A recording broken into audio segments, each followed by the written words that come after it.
సృష్టికర్తకు ఇంకా అద్భుతకరంగా ఉంటుందా లేదా గమనించారు. మరి ఒక వ్యక్తి బైబిల్లో ఒక వ్యక్తి దేవుడిని చాలా మంది బైబిల్లో దేవుడి మీద ఆధారపడ్డారు. అయితే ఈ రోజు నేను మీకు పరిచయం చేయబోతున్నా ఈ వ్యక్తి దేవుడి దగ్గరికి రాకముందు తన జీవితం ఎలా ఉన్నా దేవుడి మీద పూర్తిగా ఆధారపడిన తర్వాత దేవుడు తన జీవితంలో ఒక అద్భుతమైనటువంటి మార్పును తీసుకొచ్చి అతన్ని అంచెలంచెలుగా ఆశీర్వదిస్తూ దీనిస్తూ పిల్లరా మంచి స్థాయిలో స్థిరపరుస్తాడు. తర్వాత తన జీవితంలో ఏం జరిగింది అనేది ఈరోజు వాక్యం ద్వారా మనం మీతో మాట్లాడాలనుకుంటున్నాను. 2వ దినవృత్తాంతాల గ్రంథము 14వ అధ్యాయం పేజీ నెంబర్ 370 పాత నిబంధన గ్రంథం నుండి 370 పేజీ తీద్దాము. మరి అబియా అనే ఒక రాజు కనబడుతున్నాడు. ఎవరు ఈ అబియా అంటే దావీదు కుమారుడైనటువంటి సొలొమోను కుమారుడైనటువంటి రెహబాము వంశంలో వచ్చినటువంటి వ్యక్తి ఈ అబియా. సో ఈ వ్యక్తి ఒక విధంగా చెప్పాలంటే దావీదు వంశంలో వచ్చిన వ్యక్తి అన్నమాట. సో ఇప్పుడు మనం చెప్పుకుంటున్నటువంటి ఈ యొక్క రాజు ఎవరంటే దావీదు కుమారుడు అయినటువంటి అబియా అని చెప్పాలి. సో ఈ యొక్క అబియా కుమారుడైనటువంటి వ్యక్తి ఎవరంటే ఆశా. ఈ వ్యక్తి పేరు ఏంటి పిల్లరా? సో ఈ ఆశ అన్న వ్యక్తి ఎవరికి అనుకూలముగాను ఎవరి యందు యథార్థత కలిగి ఇతడు జీవిస్తున్నాడని అక్కడ రాయబడి ఉందంటే దేవుని యందు. హల్లెలూయా. ఈ సహోదరుడా దేవుడు నిన్ను హెచ్చించాలి, దేవుడు నిన్ను ఆశీర్వదించాలి, దేవుడు నిన్ను ఎత్తైన స్థానంలో నిలబెట్టాలంటే నువ్వు ఈ వాక్యం బట్టి 2 లక్షణాలు కలిగి ఉండాలి. ఏంటంటే మొట్టమొదటిది దేవుడికి అనుకూలమైనటువంటి జీవితం నువ్వు జీవించాలి. ఎవరికి అనుకూలమైన జీవితం జీవించకూడదు చెప్పాలి. నీకు అనుకూలమైనది కాదు. ఎవరికి అనుకూలమైనది కాదు, నీకు నచ్చినట్టుగా కాదు జీవించడానికి దేవుడిని పిలుచుకోదు. నీకు ఇష్టం వచ్చినట్టుగా కాదు మాట్లాడడానికి కాదు దేవుడిని పిలుచుకుంది. నీకు నచ్చినట్టు ప్రవర్తించడానికి కాదు దేవుడిని ఎన్నుకున్నది. ఎవరికి నచ్చినట్టుగా జీవించడానికి, దేవుడికి నచ్చినట్టుగా జీవించడానికి. హల్లెలూయా. బైబిల్లో ఉంది, నేను ఆకర్షించదే సహోదరుడా, ఈ రోజు నువ్వు బాప్తిసం పొంది ప్రభు సన్నిధిలో కూర్చున్నావు అంటే ఎవరు ఆకర్షణ ఉన్నావని అర్థం. ఎందుకంటే ఎంతో మంది ప్రభుని అంగీకరిద్దాం అనుకుంటారు తప్ప వారి వల్ల కాదు. ఎందుకంటే కొంతమందికి కొన్ని ఆటంకాలు ఉంటాయి, కొన్ని అడ్డంకులు ఉంటాయి. కొంతమందికి ఇప్పుడు ప్రభు అంటే ఇష్టమే, దేవుడు అంటే ఇష్టమే, కానీ వారి బిడ్డలు అడ్డు చెప్తారు. ఒకవేళ వారికి ఆడబిడ్డలు ఉన్నారనుకోండి, ఈ పిల్లలకి పెళ్లి చేయాలి కాబట్టి మేము ఏం పొందలేము, బాప్తిసం పొందలేము. కొంతమందికి పిల్లరా భర్తలు అడ్డు వచ్చేస్తారు, నాకు ఇష్టమే కానండి మా ఆయన గారికి ఇష్టం లేదండి.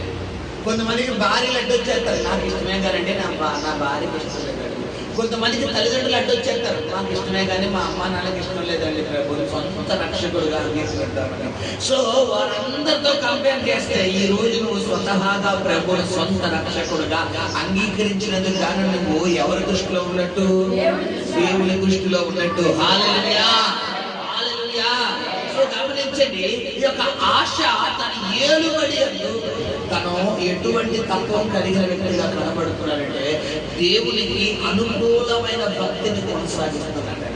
అంటే దేవుడికి ఏది ఇష్టము కాదో, దేవుడికి ఏది నచ్చదో, దేవుడికి ఎలా ఉంటే దేవుడు అంగీకరించడో, ఎలా ఉంటే దేవుడు బాధపడతాడో అటువంటి తత్వాలన్నీ ఎవరు మార్పు చెందారు? ఆశ మార్పు చెందారు. హల్లెలూయా. సో ఇది మొట్టమొదటి. రెండోది ఏంటంటే యథార్థం నేర్పులరా, జెన్యూనిటీ. అంటే నువ్వు ఉన్నట్టుగా ఉండాలన్నా. కొంతమందికి ఓసరు వెళ్తే ఓసరు వెళ్ళి తెలుసా పిల్లరా, అదేం మంచిలే రంగులు అప్పటికప్పుడే మారిపోతుంది. కొంతమంది స్వభావం ఇక్కడ ఇలా చాలా మంచిగా ఉంటారు, బయటికి వెళ్ళిన మీరు వచ్చినట్టు బయటకు వచ్చారు చాలా అలా మాట్లాడింది, అలా తింటుంది అలా అని విన్నోళ్ళకి ఏమైపోతుంది, షాక్ అయిపోతారు. హల్లెలూయా. గమనించి సహోదరుడా, నువ్వు దేవుని యథార్థమైన భక్తి చేసిన వ్యక్తిగా ఉంటే దేవుడు నిన్ను ఆశీర్వదించే స్థాయిలో నిలబెడతాడు. హల్లెలూయా. హల్లెలూయా. సరే, ఈ యొక్క ఆశ ఈ విధంగా విధంగా అనుకూలమైన భక్తి, రెండోది యథార్థంతో కూడిన భక్తి చేయడం వల్ల తన దేశంలో ఎన్ని సంవత్సరాల నెమ్మది కలిగిందంట? 10 సంవత్సరాలు. అంటే ఇక ఆర్థికంగా ఆశీర్వదించబడ్డాడు, ఆత్మీయంగా ఆశీర్వదించబడ్డాడు, కుటుంబపరంగా ఆశీర్వదించబడ్డాడు, దేశపరంగా ఆశీర్వదించబడ్డాడు. ఇప్పుడు ఎన్ని దేశాల్లో బయట నెమ్మది లేదు? బయట యుద్ధాలు జరుగుతున్నాయిగా, ఇజ్రాయేలు, ఇరాన్. సరే, ఎప్పుడు యుద్ధం స్టార్ట్ అవుతుందో తెలియదు. ఇజ్రాయేల్ ప్రజలందరూ మెలుగుగానే కూర్చుంటారు, ఇరాన్ ప్రజలందరూ మెలుగుగానే. పిల్లరా ఎప్పుడు నిద్రపోతే ఎప్పుడు నిద్రలు ఏమి చేస్తారో బాంబే అక్కడే తెలియదు. ఎప్పుడు యుద్ధం స్టార్ట్ అవుతుందో తెలియదు. అయితే ఈ స్టార్ట్ చేయాలి లేదా ఆ స్టార్ట్ చేయాలి. ఇప్పుడు సమాధానం ఉందా అక్కడ? పిల్లరా మొన్నగా మణిపూర్లో సమాధానం ఉందా? చెప్పాలి. ఉక్రెయిన్ రష్యాలో సమాధానం ఉందా? మరి వీళ్ళందరితో పోల్చుకుంటే ఈ రోజు మన భారతదేశంలో మన ఆంధ్ర రాష్ట్రంలో మనకి ఏది ఇచ్చాడు? సమాధానం ఇచ్చాడు. హల్లెలూయా. ఇది బట్టి దేవుడు స్తుతించాడు. నీ దగ్గర ఏదో లేదు ఏదో లేదు ఏదో లేదని కాదు. మొన్న మీకు పిల్లరా వైనాడులో చెప్పాను, కేరళలో వైనాడులో భయంకరమైన మరి ప్రకృతి విలోపం చూపించింది. ఆ కొండ చర్యలు పడిపోయి మొత్తం దాదాపు ఒక గ్రామమే కొట్టుకుపోయింది. కొన్ని వందల మంది ఆత్మసాక్షులు అయిపోయారు. మొత్తం ఆ మట్టిలో ఊళ్ళు ఎత్తుకుపోయారు, చనిపోయారు. మరి ఈ లెక్కన ఈ రోజు నువ్వు సజీవంగా ఉన్నావంటే ఎవరిని స్తుతించాలి? దేవుని స్తుతించాలి. హల్లెలూయా. సో ఈ యొక్క ఆశ ఏలుబడిలో 10 సంవత్సరాలు అతను ఏం పొందుకుని ఉన్నాడంట? నెమ్మది పొందుకుని ఉన్నాడు. హల్లెలూయా. సరే, దేవుడు ఇతన్ని అంచెలంచెలుగా ఇతన్ని ఆశీర్వదించుకుంటూ వస్తున్నాడు. మనం అలా చదువుకుంటూ పోతే పిల్లరా ఇతడు ఏలుబడి ఎందు మరి దాదాపు కొంతమంది సైన్యాన్ని కూడా ఇతనికి ఇస్తున్నాడు. ఏదో వచ్చి చదువునాడ. ఆ కాలమున పట్టుకుని 3 లక్షల మంది యూదావారును కేడములు ధరించి విల్లు వేయు 2,80,000 మంది బెన్యామీనులను కూడిన సైన్యము ఆశాకు ఉండెను. వీరందరూ పరాక్రమశాలులై ఉండిరి. కూషీయుడైన జరాహు వారి మీద దండెత్తి 1,000 సైన్యము 300 రథములను కూర్చుకుని బయలుదేరి మారేషా వరకు రాగా ఆశ అతనికి ఎదురుపోయాడు. హల్లెలూయా. సరే, శత్రువులు ఇతని మీదకి దండెత్తి రాగా ఏం జరుగుతుంది? 11వ వచనం చదువునా. ఆశ తన దేవుడైన యెహోవాకు మొరపెట్టి యెహోవా విస్తారమైన సైన్యము చేతిలో ఓడిపోకుండా బలము లేని వారికి సహాయం చేయుటకు నీకన్నా ఎవరూ లేరు. మా దేవా యెహోవా మాకు సహాయం చేయుము. నిన్నే నమ్ముకుని ఉన్నాము. నీ నామమును బట్టి ఈ సైన్యమును ఎదిరించుటకు బయలుదేరి ఉన్నాము. యెహోవా నీవే మా దేవుడవు. నరమాతులను నీపైన జయమునందనీయకుము అని ప్రార్థింపగా యెహోవా ఆ కూషీయులను ఆశా ఎదుటను యూదా వారి ఎదుటను నిలువనీయక వారిని మొత్తినందున వారు పారిపోయారు. ఎంతమంది దండెత్తారంటే ఆ సమయానికి 3 లక్షలు ప్లస్ 2,90,000 అంటే దాదాపు ఎంతమంది? 6 లక్షల మంది. 6 లక్షల మంది ఒకేసారి ఎవరి మీద దండెత్తారంట? ఆశా సైన్యం అంటే ఇశ్రాయేలు ప్రజల మీద. ఇప్పుడు ఆశ కూడా యుద్ధానికి వెళ్ళిపోవచ్చు కదా, అవునా కదా? అక్కడ ఆశకి వెనకాల సైన్యం లేదా? ఆశకి సైన్యం ఉంది, కానీ ఆశ ఏం చేస్తున్నాడు? మనం ఏం చెయ్యాలి? శత్రువు మన మీద దాడికి వస్తుంటే, సాధారణ మన మీద దాడికి వస్తుంటే మనం ఏం చెయ్యాలి? ఎవరన్నా గొడవకు వచ్చారు, మనం తిరిగి గొడవకి వెళ్ళిపోవాలా? ఏం చెయ్యాలి చెప్పాలి. మనం ఏం చేద్దాం? మాటకు మాట, తోటకు తోట, గుండు కత్తి. పిల్లరా ఇక్కడ గమనించి సహోదరుడా, ఇక్కడ వాక్యం ద్వారా ప్రభు మనతో ఏం మాట్లాడుతున్నాడంటే, ఈ యొక్క ఆశ ఎంతగా అనుకూలమైన భక్తి చేయగా, యథార్థమైన భక్తి చేయగా, మొట్టమొదటిగా అతని దేశంలో ఏం కలిగింది? నెమ్మది కలిగింది. రెండవదిగా అతని మీదకి శత్రువులు, కొన్ని లక్షల మంది శత్రువులు అతని మీదకి రాగా, ఇతని దగ్గర కూడా సైన్యం ఉంది, కానీ ఇక్కడ సైన్యాన్ని వాడడం లేదు. ఏం చేస్తున్నాడు? దేవుడి సన్నిధిలో ప్రార్థన చేస్తున్నాడు. ఏ విధంగా ప్రార్థన చేస్తున్నాడు అంటే, ఎంత తగ్గించుకుంటున్నటువంటి ఒకసారి మళ్ళా చూద్దాం ఆ ప్రార్థన. ఎంత తగ్గింపుతో కూడిన ప్రార్థన. యెహోవా విస్తారమైన సైన్యము చేతిలో ఓడిపోకుండా బలము లేని వారికి సహాయం చేయటకు నీకన్నా లేవా. ఈ మాట అంటే దేవుడు ఎలా ఉంటాడండి? ఒక వ్యక్తి ఉన్నాడు, మన సహాయం చేయడానికి వెళ్ళాం, మన సహాయం అడగడానికి వెళ్ళాం. సహోదరు రవి ఉన్నాడు. ఈ రవి బ్రదర్కి అన్నా, మీరు నాకు సహాయం చేయాలి, ఈ సాయం మీరే చేయాలి, మీరు తప్ప నాకు ఇంకెవరూ చేయలేరు అన్నాను అనుకోండి. ఇప్పుడు ఈ సహోదరుడు వల్ల కాకపోయినా రండి ఏం చేస్తాడు? నా వంతు నేను చేస్తానంట. నేనున్నాను అంటాడు లేదా? తన వల్ల కాకపోయినా నేను చేస్తాను కదా అంటాడా లేదా? ఎందుకు? ఏది క్యాజువల్ గా అడిగామా? నీవు తప్ప ఎవరు లేవన్నావా? అది నువ్వు దేవుడి దగ్గర ప్రార్థన చేసే విధానం బట్టి దేవుడు ఏదో ఎలా పడతారో సాయం చేయనైనా నువ్వు ఆశీర్వదించు.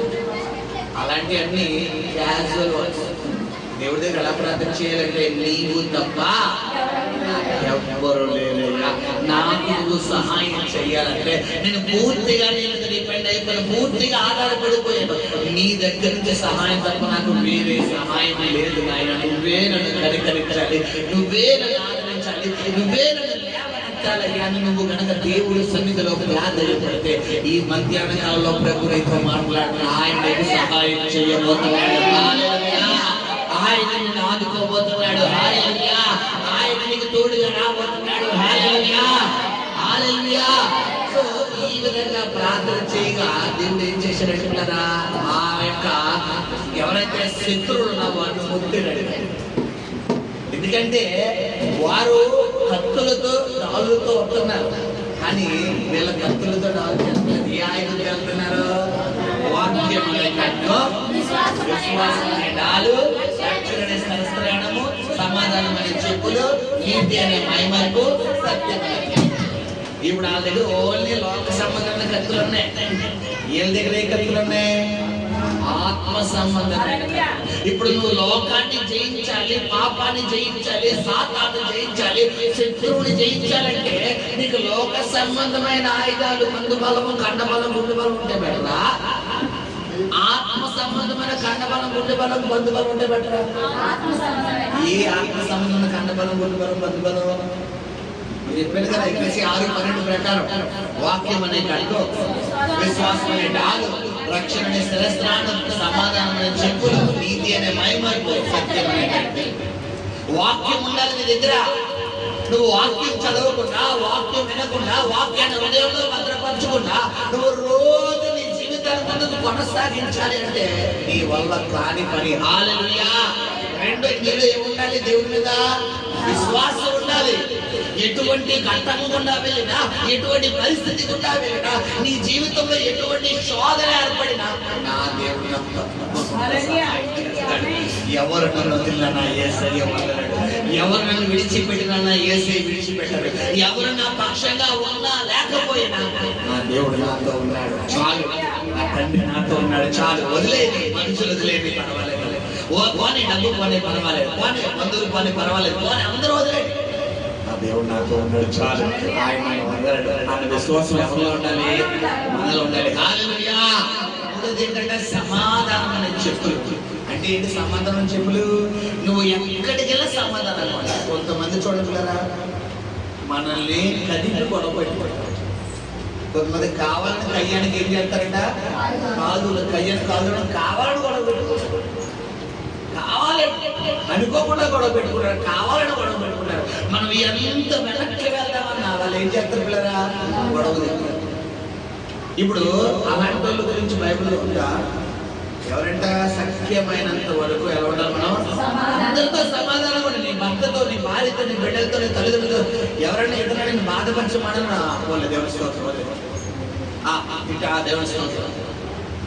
నువ్వు కాని మాట, నువ్వు చెయ్యని మాట నిన్ను ఎవరన్నా అన్నారనుకో, వెంటనే నువ్వు మాటకు మాడిచ్చేస్తే అవతల కూడా ఏం చేస్తారు? నువ్వు 4 మాటలు వేస్తావు. 4 మాటలు నువ్వు 4 వేస్తావు. నువ్వు ఎన్ని వేస్తావు? 8 వేస్తావు. అవతల ఎన్ని వేస్తారు? నువ్వు ఎన్ని వేస్తావు? 32. అవతల 64. ఎస్టీమ్ అయిపోతుంది. ఇంకా ఒక గంటలో ఏమైపోయి మొత్తం సునామీ వచ్చారు. మొత్తం సునామీ వచ్చి మొత్తం ఇంటికి వెళ్ళిపోతుంది. ఇవి ఎడమోహం పెడమోహం. ఇప్పుడు అవతల లేదా అన్నారు, నువ్వు నిజంగా నీ దగ్గర సమాధానమైన చెప్పులు ఉన్నాయనుకో, దేవుని స్తోత్రం. నేను అన్నానో లేదో దేవుడు, నేను తిట్టానో లేదో దేవుడు స్తోత్రం. అన్నీ అనేసి అన్నానో లేదో అన్నాను మీకు అప్పుడు అవసరం చెప్పేస్తారు. అది కొంతమంది అన్నీ అనేసి చెయ్యేసి చేసేసి అన్నీ ఈయన అన్నానా అదే హల్లెలూయా. సమాధానం అనే చెప్పులు. నువ్వు క్రైస్తవుడిగా ఉన్నప్పుడు, ఒక ప్రార్థన పరుడుగా ఉన్నప్పుడు, ఒక దేవుడి బిడ్డగా ఉన్నప్పుడు నీ దగ్గర ఏముండాలి? సమాధాన పడాలి. సమాధాన పడేవారు ధన్యులు, వారి దేవుని రాజ్యమును స్వతంత్రించుకోరు. సమాధాన పడాలి. నువ్వు సమాధాన పడకుండా, నువ్వు కాంప్రమైజ్ అవ్వకుండా, సమాధాన పడకుండా నువ్వు క్రైస్తవుడిగా ముందుకు వెళ్ళడం అనేది అసంభవము. హల్లెలూయా. నాలుగోది రక్షణ అనే శిరస్త్రానం అన్నమాట. శిరస్త్రానం అంటే ఏంటి? కిరీటం. అంటే మన రక్షణ, మన శిరస్సు, మన బాడీలో ఈ పార్ట్ నుండి అరిపాదం వరకు ఎక్కడ దెబ్బ తగిలినా హార్ట్ పక్కన పెట్టాలి. ఈ శరీరంలో ఎక్కడ దెబ్బ తగిలినా మనం బతకాలి. బట్ తలకు మాత్రం ఏమకూడదు. ఒకవేళ ఇక్కడ తగిలితే మనిషి పోతాడు. ఎందుకు? దీని అంతటికి కలెక్షన్ ఎట్టించింది దేవుడు మెదడులో పెట్టాడు. ఇప్పుడు సాతాను నీ తలంపులను చెరపకుండా, సాతాను నీ ఆత్మీయ జీవితాన్ని చెరపకుండా, సాతాను నేను పాపంలోకి తీసుకెళ్లకుండా నీ రక్షణ శిరస్త్రాను దేనికి ఉంటుందంట? తల కంటే నీ తలకు, అంటే నీ తలంపులకు సెక్యూరిటీ ఏది? రక్షణ. అంటే ఏంటి రక్షణ? అంటే ఏంటి? బాప్తిసం. నువ్వు ఎప్పుడైతే బాప్తిసం తీసుకుంటావో, ఇప్పుడు పాపం చేద్దామన్నా ఏదంటే వచ్చేస్తారు నీకు? అమ్మో నేను బాప్తిసం తీసుకున్నాను కదా సినిమా చూడకూడదు. అమ్మో నేను బాప్తిసం తీసుకున్నాను కదా మందు తాగకూడదు. అమ్మో నేను బాప్తిసం తీసుకున్నాను కదా బూతులు మాట్లాడకూడదు. అమ్మో నేను బాప్తిసం తీసుకున్న పాపం చేయకూడదు. అమ్మో నేను బాప్తిసం, అమ్మో అన్న భయం అడుగుతుంది మనకు వస్తుంది. ఇప్పుడు రక్షణ అనే స్థిరస్థిరాలు నీకు ఉండాలి. హల్లెలూయా. 5 ఏంటి? సత్యం అనే గట్టి. గట్టి అంటే బెల్ట్ అన్నమాట. నడుము జారిపోకుండా ఈ మగవారు ఏం ధరిస్తారు? బెల్ట్. సో నీవు సత్యం అనే జీవితము దేని కట్టుకోవాలంటే నడవడానికి కట్టుకోవాలి. గట్టి అంటే తాడు అన్నమాట, బెల్ట్ అన్నమాట. సో ఫైనల్ ఏది? 6వది నీతి అనే మహిమ. అంటే నీ జీవితం ఎలా ఉండాలి? నీతిగా ఉండాలి. హల్లెలూయా. ఈ ఆశలో ఈ 6 కనబడుతున్నాయి.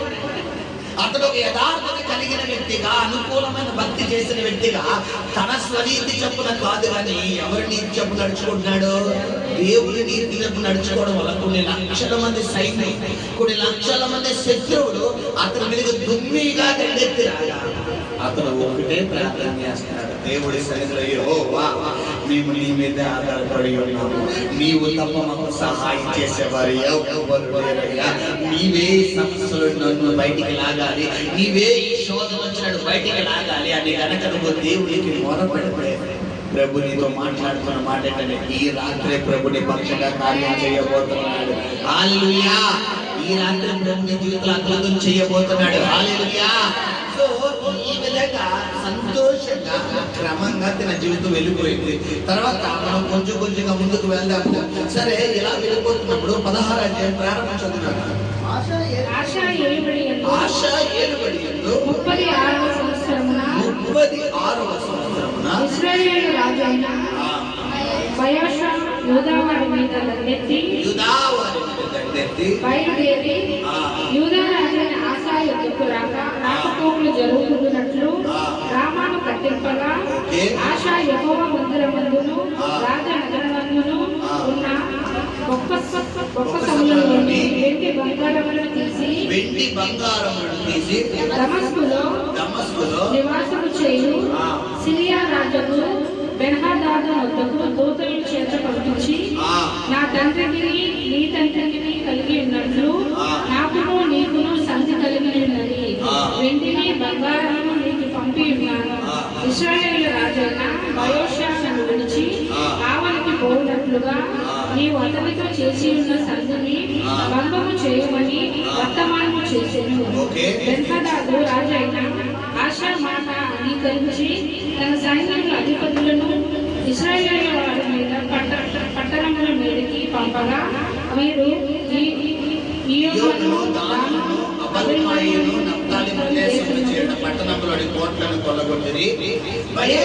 అది విని రామాను ప్రాకారములతో కట్టించుట మానివేసి తాను చేయుచున్న పని చాలించెను. అప్పుడు రాజైన ఆశా యూదా వారందరినీ సమకూర్చెను. మీరు పోయి బయోషా కట్టించుచుండిన రామా పట్టణపు రాళ్లను దూలములను తీసుకుని వచ్చింది. వాటితో ఆశా గెబాను మిస్పాను ప్రాకారములుగా కట్టించెను. చూడండి, కొన్ని ప్రాకారాలు కడతానంట. ప్రాకారాలు అంటే ఏంటిరా?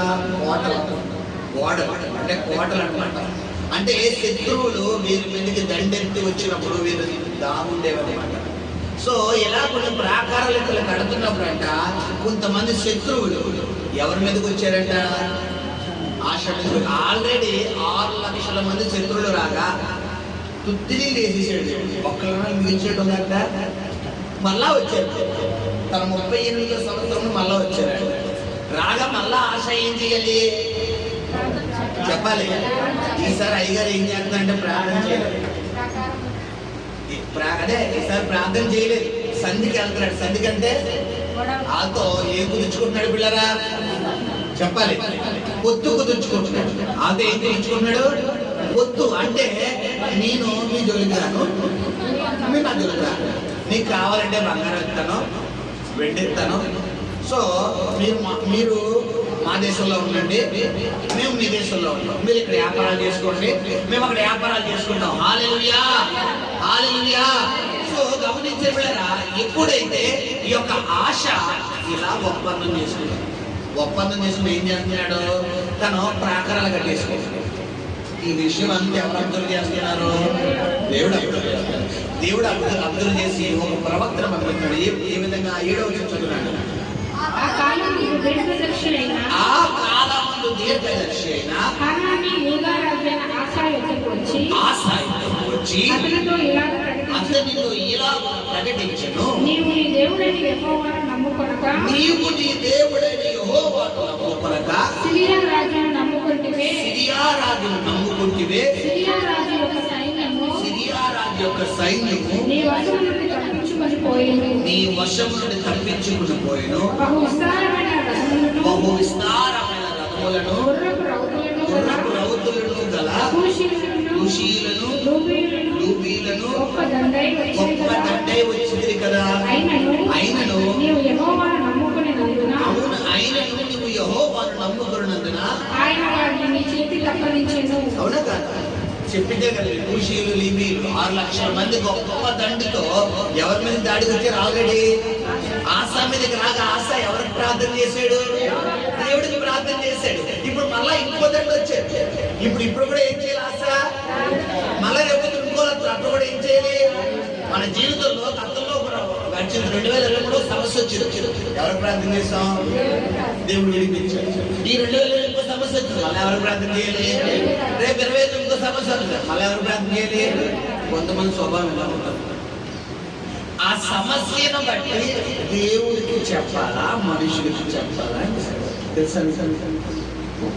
కొంతమంది సమస్య పెద్దదనుకోండి, ఎవరి కాళ్ళకి వేల వేస్తారు? దేవుడి కాళ్ళకి వేసి, ప్రభువా నీకు తప్ప నాకు ఎవ్వరు లేరయ్యా. సమస్య చిన్నదనుకోండి, దీనికి ప్రార్థనకు ఆడి ఫోన్ పడితే అయిపోద్ది, ఆతో మాట్లాడితే అయిపోద్ది. ప్రతిదానికి ప్రార్థన ప్రతిదానికి ప్రార్థన ఏంటి? ప్రతిదీ దేవుడి చిత్తమేనే. ఇదంతా ఒక మాట మనం వెళ్తామంటే అయిపోయినట్టే. ఇక్కడ అయ్యగారు ఇదే సహోదరి సహోదరుడా, ఈ జీవితంలో కొన్ని పతనాలకు కారణాలు అయ్యి అయిపోతాయి. జాగ్రత్తగా చాలా మంది ఎవరి పట్ల అంటే దేవుడి చిత్తం పట్ల పూర్తిగా అగ్రి అవ్వరు. సాతాను ఎక్కడ దాడి చేస్తాడంటే నువ్వు దేవుడి చిత్తము గుండా నువ్వు వెళ్తున్నప్పుడే నేను దాడి చేస్తాను. గమనించి సహోదరి సహోదరుడా, సో ఇక్కడ ఆశ దేవుని యథార్థత కలిగిన వ్యక్తిగా ఉన్నాడు, అనుకూలమైన భక్తి కలిగిన వ్యక్తిగా ఉన్నాడు. ఇప్పుడు దేవుడికి ఇష్టమైనటువంటి కార్యాలన్నీ దేవతా స్తంభాలను పూజ చేస్తున్నాడు, సూర్య ప్రతిబింబాలను పూజ చేస్తున్నాడు, అన్య దేవత ఆరాధన చేస్తున్న వాళ్ళందరినీ ఇటువైపు మళ్ళిస్తున్నాడు, దేవుడి వైపు మళ్ళిస్తున్నాడు. ప్రజలందరిలో కూడా ఒక ఉత్తేజం లేపుతున్నాడు. దేవుడికి కావాల్సింది కూడా ఇదే కాదా? ఒక విధంగా ఇలా చేస్తుంటే అబ్బా ఇలాంటి తోడు ఉన్న దేశంలో నేను సమాధానం ఇవ్వాలని చెప్పి దేవుడు ఆ దేశానికి కంచె కోటగా మారిపోయింది. ఇప్పుడు ఏ శత్రువైనా రాగలదా? దేవుడే నీ కుటుంబానికి కంచె కోటగా మారిపోతే సాధారణంగా రాగలదా? ఇప్పుడు నీ కుటుంబంలో గొడవలు అవుతున్నాయంటే కారణం ఏంటి? నీ కుటుంబంలో ఏం లేదు, కంచె లేదు. కంచె లేకపోవడం వల్ల నీ కుటుంబంలో గొడవలు, కంచె లేకపోవడం వల్ల నీ కుటుంబంలో గొడవలు, మనస్పర్ధలు, తగాదాలు. కంచె అంటే ఏంటి పిల్లరా? మన బయట ఉండే ఐరన్ కంచె. ఏది కంచె అంటే ప్రార్థన. ప్రార్థన నీ కుటుంబంలో నువ్వు కలిగి ఉన్నావనుకో, ఏ సైతానికి అవి నీ భర్తలోకి, నీ భార్యలోకి, నీ బిడ్డలోకి, నీ తల్లిదండ్రులకి చూడబడతావు. చాలా మంది కుటుంబాల్లో ఒక రోజు బాగుంటే 4 రోజులు గొడవ, తెలుసా? 4 రోజులు బాగుంటే 3 రోజులు గొడవ. కారణం కుటుంబంలో ఏం లేదు, ప్రార్థన లేదు. నీ ప్రార్థన నీ కుటుంబానికి ఏమైపోవాలి పిల్లరా? కంచెగా మారిపోవాలి. ప్రార్థన లేని అంట ఏది? మంగళ గృహం. నువ్వు ఒక ప్రార్థన చేసే వ్యక్తిగా, దేవుడితో ముఖాముఖిగా మాట్లాడే వ్యక్తిగా, దేవుడి సన్నిధిలో ఏ సమస్య కోసం నువ్వు ఏం చేయగలగాలి? ప్రార్థన చేసి కనిపెట్టే వ్యక్తిగా ఉన్నప్పుడు ఎటువంటి శోధన నీ నుండి దూరం అయిపోతుంది తప్ప నీకేమవదు, దగ్గర అవ్వదు. హల్లెలూయా. సో ఈ ఆశ తన మీదకి కొన్ని లక్షల మంది దండగా ముందే ఉద్దేశం అయ్యారు. ప్రార్థన నీవు తప్ప మమ్మల్ని సమస్యలో నుండి విడిపించినది ఎవరు లేరయ్యా. దేవుడు వెంటనే అతను ప్రార్థనకు ఆలకిస్తాం. ఇప్పుడు వచ్చేసరికి ఏం చేస్తున్నాడు? వాళ్ళతో కాంప్రమైజ్ అయిపోయి, అయ్యా మా మీద వస్తున్నారు కదా, సరే మీరు మా దగ్గర రండి, మేము మీకు బంగారం కావాలి, వెండి కావాలి, అవన్నీ ఇచ్చేస్తాం, మీరు మా దగ్గర అని వాళ్ళతో ఏం చేసుకున్నాడంట? సంధి కుదుర్చుకున్నాడు. యాక్చువల్లీ వాళ్ళ దేశాన్ని కూడా ఎవరికి అప్పగించగలడు దేవుడు? చెప్పగలరు ఎవరికి? మీ శత్రువుల కోటల్ని ఎవరికి అప్పగించగలడు? నీకు అప్పగించగలడు. కానీ నువ్వేం చేస్తున్నావు? నాతో ఏమైపోతున్నావు? సమాధానం. సాతానుతో ఏమవకూడదు, పాపంతో మనం ఏమవకూడదు, సమాధానం పడకూడదు. గమనించి సహోదరి సహోదరుడు, హల్లెలూయా. సో గమనించండి, ఇలా జరిగిన తర్వాత ఇప్పుడు దేవుడు మాట్లాడుతున్నాడు. ఏ విధంగా అంటే నీకు కుషీల మీద, లిమోనీల మీద నేను నీకు విజయం ఇచ్చేది కదా అని అంటూ తర్వాత ఏమన్నా చదువు, తన ఎడల యథార్థ హృదయం గలవాడై బలపరచుటకై యెహోవా కనుదృష్టి లోకమంతటా సంచారం చేయుచున్నాడు. చూడండి, దేవుని కనుదృష్టి ఎవరి మీద ఉంటదంట? చదువురన్నా, ఎవరి మీద ఉంటుంది దేవుడి లోకమంతటా? తన ఎడల యథార్థ హృదయము గలవారిని బలపరచుటకై యెహోవా కనుదృష్టి లోకమంతటా సంచారం చేయుచున్నది. ఇప్పుడు భారతదేశ జనాభా 150 కోట్లు అయితే ప్రపంచ జనాభా ఎంత? దాదాపు 750 నుండి 800 కోట్ల మంది. ఇప్పుడు 800 కోట్ల మందిని పిల్లరా ఒక చోట నిలబడితే ఎలా ఉంటుంది? చీమలు అవునా కదా? మన ఆర్ట్స్ కాలేజ్ గట్టి పడితే 50,000 మంది ఉంటారేమో, 1,00,000 మంది 50,000 మంది కన్నా ఎక్కువ పెట్టాలి. ఇప్పుడు ఆ 50,000 మందిలో మనం ఒకరు నిలబడి ఇలా సేఫ్ బైక్ ఎంత మనం కనపడతామా? ఒక 50,000 మందిలో మనం కనపడతలేదంటే పిల్లరా కొన్ని లక్షల మందిలో కనపడతామా? కానీ ఎవరు కనపడతారు? ఎందుకు చెప్పాలి. 1 కోటి మందిలో 99,99,999 మంది కంటే ఆ కోటో వ్యక్తి అయినటువంటి నువ్వు గనక యథార్థంగా జీవిస్తే, నీతిగా జీవిస్తే ఆకాశం అందున దేవుని కనుదృష్టి నీ మీద పడతాది. హల్లెలూయా. కాబట్టి ఎప్పుడు ఎవరితో కంపేర్ చేసుకోకూడదు. బానే ఆడు ఎలా తిరుగుతాం మనం? వాళ్ళు ఎలా వెళ్తారు? సఖ్యమైన వాళ్ళకి వాళ్ళ కోసం ఏం చేయాలి మనం? కాదండి, వాళ్ళు వినాలి, వాళ్ళు బాగుపడాలని అనుకోండి. వాళ్ళకి రాసి పెట్టుందనుకోండి, దేవుడు మారుతాడు. ఇప్పుడు వాళ్ళతో కయ్యానికి వెళ్ళిపోయి, వాళ్ళతో గొడవకి వెళ్ళిపోయి పిల్లరా వాళ్ళ పేరు మీద కత్తెట్టి మనం గట్టిగా మాట్లాడాలనుకోండి, ఆ ప్రమాదం ఎవరు చెప్పుకుంటుంది? మనకే గట్టిగా.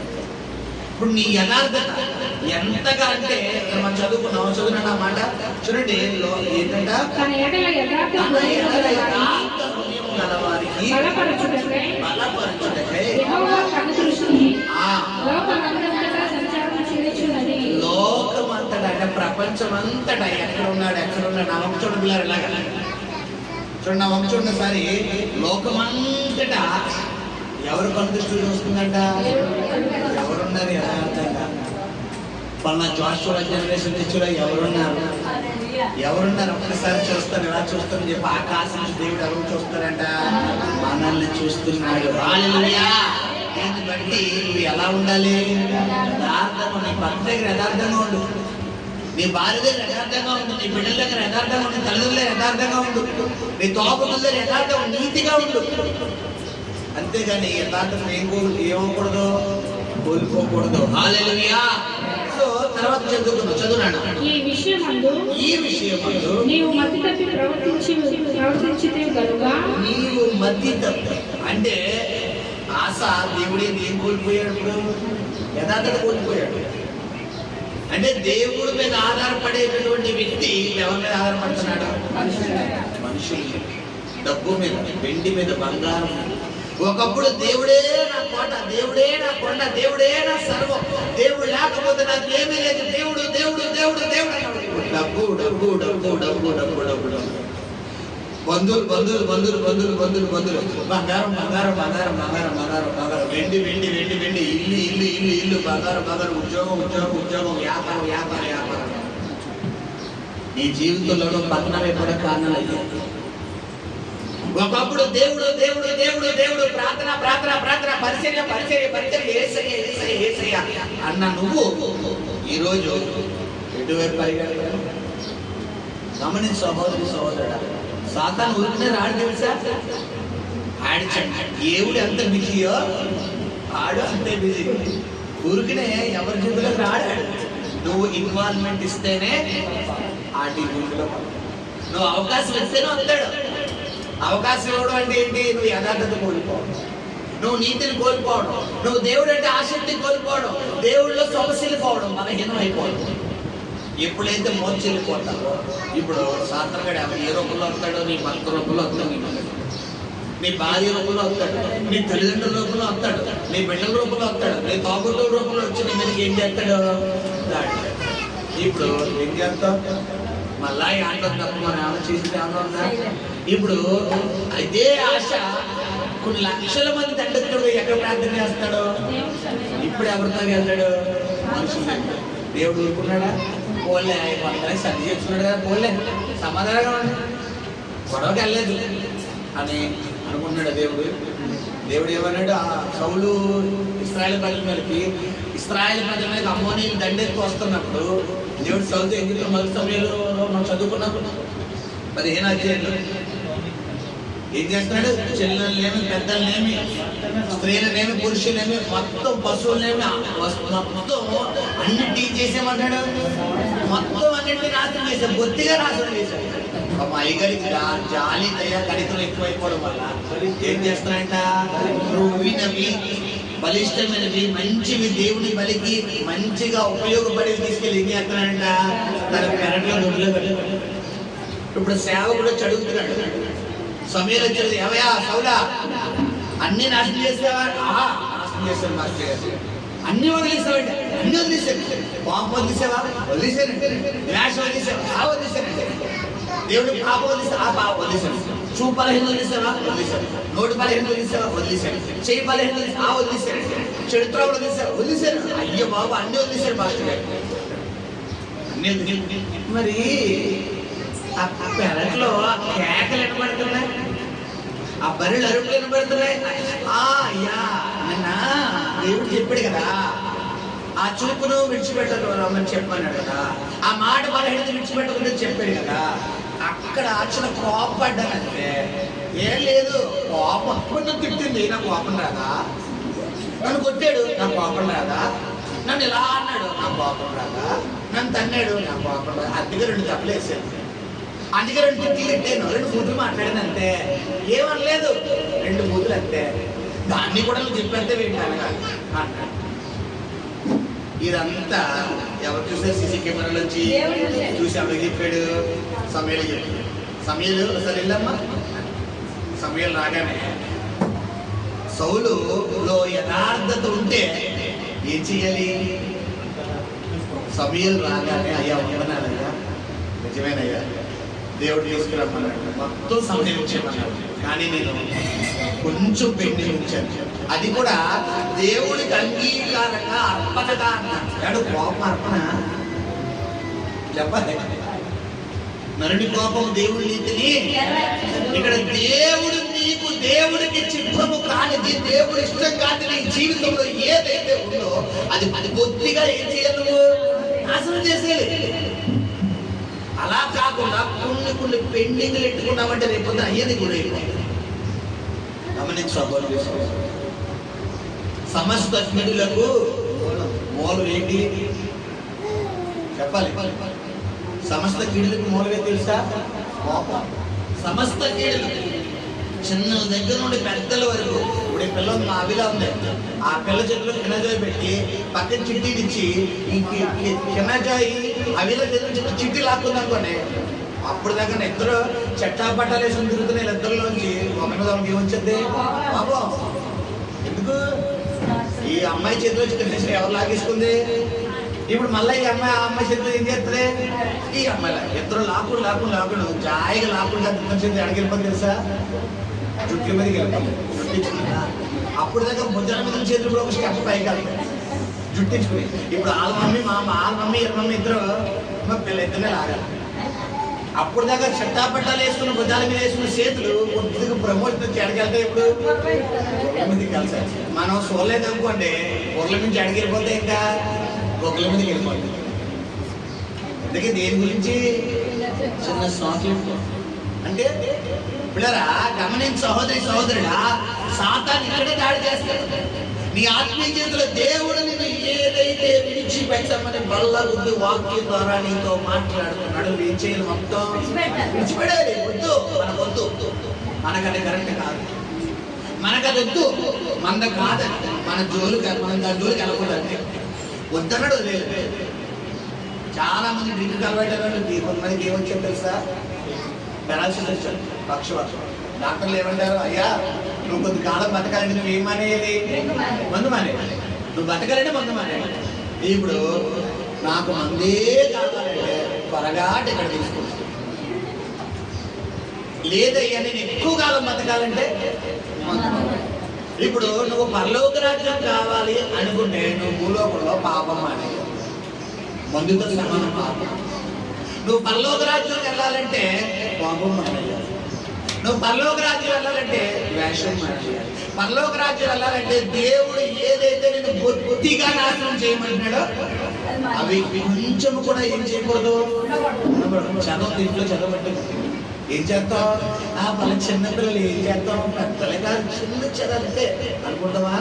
మొత్తం యోగేసి చదువుతూ కూడా ఎందుకు? ఇప్పుడు చిన్నదే, ఒక నైట్ ఏం చేస్తుంది?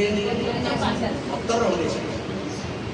ఆత్మీయ జీవితంలో కూడా నీలో కొంచెము పాపం, కొంచెం దేవుడికి ఆయాసకరమైన కొంచెం ఉన్నా నీ ఆత్మీయ జీవితం మొత్తం అది ఏం చేస్తుంది? నాశనం చేసేస్తుంది. హల్లెలూయా! ఈ ఆశ చాలా పర్ఫెక్ట్ భక్తి, చాలా యథార్థత భక్తి, చాలా జెన్యూనిటీ, అన్నీ బాగున్నాయి. చిన్న తప్పు చేసేది ఏంటి? వాళ్ళతో యుద్ధానికి వెళ్ళడం అని సైగా ఏం చేశారు? సరే అంటే ఏంటి? సమాధానం పడ్డారు. వెంటనే విషయం ఎవరు తెలిసింది? దేవుడు తెలిసి దేవుడు ఎవరు పంపించాడు? ప్రవక్తను పంపించాడు. ప్రవక్తను పంపించి చెప్తున్నాడు, ఇలా జరిగింది, నువ్వు ఎలా యుద్ధం చేశామని అడిగితే ఆశ సమాధానం ఏముంది? చదువున్నాను అన్నమాట. దానికి ఆశ ఏం చెప్తున్నాడు? 11 వచ్చిన 12 వచ్చిన ఆశ తన ఏలుబడి యందు 39వ సంవత్సరం పిల్లలో జబ్బు పుట్టి తాను బహు బాధపడినందున దాని విషయంలో అతడు యెహోవా యొక్క విచారణ చేయక వైద్యులను పట్టుకొనెను. రెండో తప్పు సరే, ఆల్రెడీ ఫస్ట్ తప్పు ఏంటి? సంధి చేసుకోండి. సేవకుడు చెప్పాడు, రే బాబు నువ్వు సరే అయిపో, నువ్వు విడిచిపెట్టు, నువ్వు వెళ్ళే మార్గం సరిగ్గా లేదు, విడిచిపెట్టే అంటే తప్పు అయిపోయింది అయ్యా అనుకుంటే ఎలా ఉన్నావు? వెంటనే దేవుడు కోపిస్తండి. అంత దేవుడి కంటే ఇంత కోపం ఉంటుందా? ఆయన కోపం నిమిషం ఆయన దయ్యా ఆశకాలం అంతా ఉండదు. ఎందుకంటే పిల్లలు తప్పు చేస్తే తల్లిదండ్రులు దండిస్తారు, కానీ ఎంతవరకు దండనా? మన పిల్లలు తప్పు చేస్తారు, రోజంతా కోపడతా వాళ్ళ మీద. ఎందుకు? వాళ్ళు ఎవరు పుట్టిన బిడ్డలు? మన పోలికి మనకు పుట్టిన బిడ్డల. కాబట్టి తప్పు చేసేది రెండు కొడతాం, మళ్ళీ ఏం చేద్దాం? ఏడితే దగ్గర తీసేసుకోవచ్చు. ఎందుకు? మా పాపం లేదు, నీకు కొట్టాను అనుకోండి, మళ్ళీ వాళ్ళ మమ్మీ వెళ్ళకూడదు. ఎవరు వెళ్ళాలి? నేనే వెళ్ళాలి. నేను వెళ్ళే వరకు ఏడుస్తారు ఆవిడ. మళ్ళా ఆ ఏడుపు నాకు కనపడకూడదు, నేను వేరే రూమ్లోకి వెళ్ళిపోయినా నా ముందుకు వచ్చి ఎందుకు? దాన్ని ఏడు ఎవరు చూడాలి? నేను చూడాలి. నేను ఒకసారి పట్టించుకోను, ఎందుకంటే ఆ చేసే స్థితిలో అలా ఉంటాయి. నేను పట్టించుకోకుండా నా పని నేను చేసుకుంటాను. మళ్ళా దగ్గరకు వచ్చి ఇప్పుడు ఏడ్చి ఏడ్చి ఏడ్చి ఏడ్చి నా దగ్గరకు వచ్చి ఇలా కొట్టి ఏడు అంటే ఏంటి అర్థం? నన్ను ఎత్తుకోరా బాబు, ఎలా పోతున్నాను ఇప్పుడు ఎత్తుకోగానే అన్నీ ఏడుకోండి. పిల్లలు కూడా తల్లిదండ్రులు కూడా. ఇప్పుడు దేవుడు కూడా అంతే. ఆయన మనం చావు కొట్టేసే దేవుడు కాదమ్మా. నిన్ను ఆయన చావు కొట్టేసే దేవుడు అయితే ఆయన శిలువ మీద ఎందుకు చనిపోతాడు? అవునా కాదా? నిన్ను చంపేసే దేవుడు అయితే శిలువ మీద ఎందుకు చనిపోతాడు? ఆయన నేను సాతానికి పంపి అప్పగించేసే దేవుడు అయితే శిలువ మీద ఎందుకు చనిపోతాడు? ఎందుకు మొలకరిని పెట్టుకుంటాడు? ఎందుకు బల్లెంతో పొడుచుకుంటాడు? ఎందుకు ఓడిగా 40 గోడలు కొట్టుకుంటాడు? ఎందుకు 3 మేకులు ఏలాడతాడు? ఎందుకు ఆయన హింసలు భరిస్తాడు? ఎందుకు నింద అనుభవం భరిస్తాడు? నేను చంపేసే దేవుడు అయితే కాబట్టి కాదు. కానీ దండన వస్తుందంటే ఎందుకు చెప్పాలి? సరి చేసుకోమని. హల్లెలూయా. ఆశకు ఆల్రెడీ వార్నింగ్ ఇచ్చాడు. వార్నింగ్ ఇచ్చి చిన్న పనిష్మెంట్ పెట్టేది ఏంటంటే కాళ్ళు ఏమొచ్చిందంట? జబ్బు వచ్చిందంట. ఈ జబ్బును బట్టన్నా ఆశ ఎవరికి ప్రార్థన చేస్తారని దేవుడు అనుకున్నాడు. కానీ అయ్యగారు రెండో స్టెప్ చేశాడు, వైద్యులు పట్టుకున్నాడు. రెండో స్టెప్ వైద్యులు పట్టుకోవాలంటే హాస్పిటల్కి వెళ్ళడం తప్పని నేను అన్నమ్మా. ఎందుకంటే ఆ వైద్యులు సృష్టించింది కూడా ఎవరు? కానీ మొదటి ప్రాధాన్యత ఎవరికి ఇవ్వాలి? హాస్పిటల్ ఏళ్ళు వద్దాను, కానీ ఫస్ట్ ప్లేన్ దేవుడు. నీ జీవితంలో పతనాలు కావడం కారణం రెండో స్టెప్. ఈ రెండో స్టెప్ వల్ల ఎంత అనాథం జరిగిందో చూడండి. చదువునా?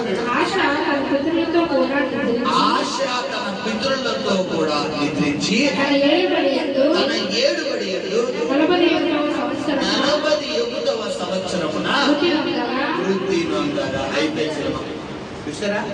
దాదాపు ఎన్ని సంవత్సరాలు అతను నెమ్మది పొందాడంట? 36వ సంవత్సరం వరకు. దాదాపు 37 స్టార్ట్ అయింది అతని పతనం. ఎన్ని రోజులు, ఎన్ని సంవత్సరాలు ముగిసిపోయింది? 41 అంటే ఎన్ని? 37 నుంచి 41 ఎన్ని సంవత్సరాలు? ఇతడు సమాధానంగా ఉన్నది ఎక్కువ, పిల్లరా పతనం అయిపోయింది ఎక్కువ కదా? అంటే నువ్వు దేవుడికి ఆయాసకరంగా జీవిస్తే పతనం ఎంత వేగం వస్తుంది? చాలా స్పీడ్గా వస్తుంది. దీన్ని బట్టి నీ అతిక్రమాన్ని విడిచిపెట్టడం గొప్ప బెటరా, నువ్వు దాన్ని కప్పిపుచ్చుకోవడం బెటరా? ఆశ ఏం చేసి ఏమంటే ఒక యథార్థమంతా మీకు పరిచయం చేస్తున్నాను నేను. అతను పుట్టుకతో పాపి కాదు, అతను ప్రారంభ స్థితి ఎలా ఉందో చాలా పర్ఫెక్ట్ గా ఉంది. కొంతమంది ప్రారంభ ప్రార్థన జీవితం సూపర్. ప్రారంభంలో దేవుడి కంటే ప్రార్థన పరిగెడెత్తారు, వాక్యం అంటే పరిగెడతారు, పరిచయం అంటే పరిగెడతారు, దేవుడు అంటే పైకి బాబోయ్ పగలు రాత్రి 24 గంటలు దేవుడు సన్నిధానం కావాలి. నిత్యం దేవుడు దేవుడు దేవుడు దేవుడు, ప్రార్థన ప్రార్థన, సేవకులు సేవకులు, పరిచర్య పరిచర్య. అమ్మ బాబాయ్ దేవుడు కావాలి, నాకు దేవుడు కావాలి. కాలక్రమేణా జనక జనక జనక జనక జనక జనక ప్రార్థన అదలే ఒక్కపోసేస్తాం. ప్రార్థన వెళ్దాంలే, గాలి ఎట్లేదు, ప్రార్థన వెళ్దాంలే, ఆ వాక్యం ఎత్తాంలే, ఎత్తాంలే. నేను వాక్యం ఎంతమంది ఉన్నారమ్మా? నేను పంపిన వాక్యం చెప్పాను కదా. అసలు చాలా మంది అసలు గమనించు సహోదరి సహోదరుడా, నీ యథార్థత ఎలా ఉండాలంటే మొదటిగా నువ్వు పిలవబడినప్పుడు ఎలా ఉండాలో ఇప్పుడు అదే ప్రారంభంలో దేవుడంటే నీకు ఎంత ఆసక్తి ఉన్నారో నీ ముగింపు రేపొద్దున్నే ఇప్పుడే పరలోక రాజ్యానికి వెళ్ళిపోతున్నారు అన్నప్పుడు కూడా నీ భక్తి ఎలా ఉండాలి? అలా ఉండాలి. అలా ఉంటేనే దేవుడు నేను పరలోక రాజ్యాన్ని తీసుకెళ్ళగలడు. హల్లెలూయా. అలా కాకుండా డాక్టర్ గురించి చాలా మంది చదువుతారు. డాక్టర్ గురించి చదివిన తర్వాత వారు నేర్చుకున్నవన్నీ రేపొద్దున్న ఎవరి మీద ఉపయోగిస్తారు? ఎవరి మీద? 4 మంది దొంగ సర్టిఫికేట్ సంపాదిస్తారు డాక్టర్, డబ్బులు ఇచ్చి. వీళ్ళకి ఏం కట్ చేయడం కూడా రాదు, పొట్టలు కట్ చేయడం రాదు. వెనకడికి ఎవరైనా ఆపరేషన్ చేస్తూ పొట్టలు ఏం పెట్టి కుడిసింది సార్, కత్తిరి పెట్టి కుడిసేటట్టు. అంటే వీళ్ళు ఏ బ్యాచ్? దొంగ బ్యాచ్ అనమాట. కత్తిరి మర్చిపోతామా? కత్తిరి పెట్టి కుడిసిన తర్వాత హాస్పిటల్కి అయిపోయిన తర్వాత కుక్కి మారిపోయిన కుక్కి పుచ్చుకున్నదని వస్తుంది. రాప్ ఏదో పుచ్చుకున్నది డాక్టర్ గారు అంటే స్కానింగ్ తెస్తే లోపల అలా సిద్ధంగా ఆడింకా బతుకున్నాడు, సంతోషం. మళ్ళా కోసి మళ్ళా తీయడం. లేకపోతే మనం తినేసి నుంచి ఏమైపోతుంది? పుచ్చిపోతుంది, సెప్టిక్ అయిపోతుంది. వాడికి ఏదో గుచ్చుకుంటున్నాడు అనుకుంటున్నాడు, లోపల నుంచి ఇలా కదులుతే ఎలా కదులుతే మరి కత్తిరి కదా. ఆడింకా బతుకున్నాడు, ఆడికి ఇంకా భూమి మీద నోకలు ఉన్నాయి. గమనించి సహోదరి సహోదరుడు, దేవుడు నీతో కూడా మాట్లాడుతున్నాడు. నీకు ఇంకా నోకలు ఉన్నాయి కాబట్టి దేవుడు ఈరోజు వాక్యం ద్వారా హెచ్చరిస్తున్నాడు. అమ్మ విడిచిపెట్టు, దేవుడు హెచ్చరిస్తున్నాడు, విడిచిపెట్టు. నీ మొదటి భక్తికి మళ్ళు, నీ మొదటి ప్రార్థన జీవితానికి మళ్ళు. ఆశకు ముందుగా చెప్పాడు సేవకుడు. సరి చేసుకుంటే ఎలా ఉన్నావు? ఎలా ఉన్నావు? వండర్ఫుల్గా ఉన్నావు. యాక్చువల్లీ ఇదే విషయాన్ని ఇప్పుడు ఇంకో వ్యక్తి గురించి చెప్పి ముగిస్తాను. దావీదుని తీసుకున్నాం. దావీదు బెత్షెబాతో పాపం చేస్తున్నాడు. ఆ విషయం ఎవరికి తెలిసింది? ఎవరు తెలిసింది? నాతాన్. అంటే నాతాన్ అంటే ఎవరు ప్రవక్త? దేవుడు తెలిసింది. దేవుడు తెలిసి దేవుడు ఎవరు చెప్తున్నాడు?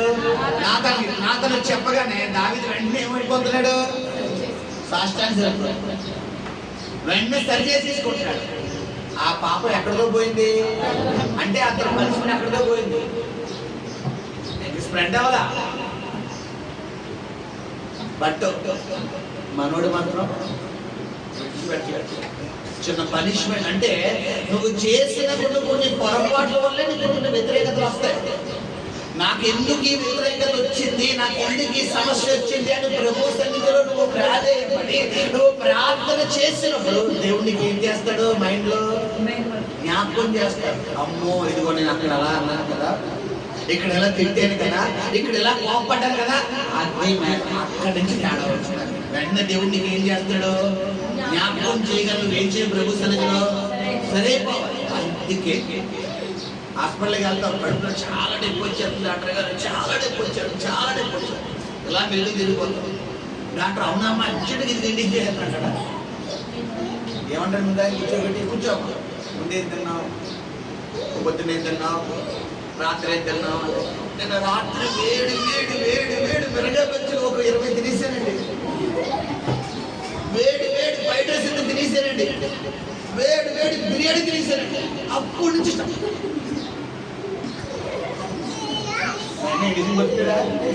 ముందు ఏమేస్తాడు? ఏంటి అక్షతలు? మనుషులు వచ్చింది కదా. ఎవడన్నా అంత ఫ్రైడ్ రైస్ తినేస్తాడా? అంటే ఆకలేసేసింది మాస్టర్ గారు. ఈయన తినేసాడు. తినేస్తే కడుపు పరస్టకి ఏమవుతుంది? ఇప్పుడు అవునా కదా, చెప్తున్నావా లేదా? హాస్పిటల్కి వెళ్ళి ఇప్పుడు మనం కూడా దేవుడి దగ్గరికి వెళ్ళి కన్నీరు కాదు, ప్రభువా ఈ అప్పు తీసినాయన, ప్రభువా ఈ శోధన తీసేనాయన, ప్రభువా నా భర్తను మార్చునాయన, ప్రభువా నా భార్యను మార్చు, ప్రభువా నా బిడ్డను మార్చు, ప్రభువా నా శోధన తీసేయండి. దేవుడు వెంటనే తీసేస్తాడా? ఏం చేస్తాడు? ఏం చేసావు నన్ను డాక్టర్ గారు? ఇప్పుడు నువ్వు మెరుగా బజ్జీలు తిన్నాను, గారెలు తిన్నాను, అటుకులు తిన్నాను, పొట్లాలు తిన్నాను అని చెప్పినట్టే దేవుడి పిల్లలు కూడా ఏం చేయాలి? ఒకసారి రియలైజ్ చేసుకోవాలి, జ్ఞాపకం చేసుకోవాలి. నేను నిన్న ఎలా మాట్లాడాను, మొన్న ఎలా మాట్లాడాను, అంతకుముందు ఏం చేశాను, నేను ఎక్కడ తప్పు చేశాను, ఎక్కడ పొరపాటు చేశాను, నేను ప్రార్థన మానేశానా, వాక్యం మానేశానా, అందుకే శోధన వచ్చాను అని ఎవరెవరితో మాట్లాడతారో చెప్పాలి. దేవుడు మనతో మాట్లాడతారు. మన దేవుడు మోగ దేవుడు కాదు, మాట్లాడే దేవుడు. హల్లెలూయా. ఆశ చేసి చెయ్యలేదు, దావీదు చేసిందేంటి చెప్పాలి, సరి చేసుకో. ఈరోజు దావీదులో ఉంటావా, ఆశలా ఉంటావా? దావీదులో ఉన్నావు గట్టిగా చెప్పండి, ఆశలా ఉన్నావు గట్టిగా చెప్పండి. గమనించాలి, నువ్వు దావీదు వలె పొరపాటు జరగడం సహజం, కోపపడడం సహజం, దుఃఖపడడం సహజం. కానీ నీకు దేవుడు సన్నిధిలోకి వెళ్ళినప్పుడు దేవుడు నీ ప్రార్థన గదులు నీకు ఏం చేస్తాడు, దేవుడు నీకు జ్ఞాపకం చేస్తాడు. కొంతమంది ఏం చేయరు, వాళ్ళు చేసిన పొరపాటు జ్ఞాపకం అసలు మైండ్కి పని చెప్పరు. నేను ప్రార్థన అంతా బాగానే ఉంది, నేను ప్రార్థన చేస్తున్నాను, వాక్యం చదువుతున్నాను, చిచ్చిగా అంతా బాగానే ఉందండి, అయినా శోధన. ఎవరిని మోసం చేస్తావు అమ్మా, ఎవరిని మోసం చేస్తావు? నిన్ను నువ్వు మోసం చేసుకుంటావు అంతే. నిన్ను నువ్వు ప్రార్థన మానేసావు, దేవుడితో మాట్లాడడం మానేసావు, దేవుడి సన్నిధిలో కనిపెట్టడం మానేసావు. ఒకప్పుడు దేవుడి సన్నిధిలో ఎంత ప్రాధాయపడే వ్యక్తిగా ఉండేవాడు, ఎంత ప్రాధాయపడే వ్యక్తిగా ఉండేవాడు, ఎంతగా దేవుడు అంటే పడి లేచేవాడు, ఎంతైతే ప్రార్థనలో పరుగులెత్తేవాడు, ఊరకలెత్తేవాడు. ఇప్పుడు అంతా ఏమైపోయింది, మొత్తం చల్లారి. మరి మొత్తం చల్లారిపోతే శత్రువులు ఎక్కడా? కాబట్టి దావీదు కళ్ళు తెరుచుకున్నట్టుగా ఈరోజు నువ్వు కూడా ఏం చేయాలి, కళ్ళు తెరుచుకో. ప్రభు చెబుతున్న మాట ఏంటంటే వాక్యం ద్వారా నీ జీవితంలో గొప్ప విజయాన్ని దేవుడి దగ్గర అనుగ్రహించబోతున్నాడు. హల్లెలూయా.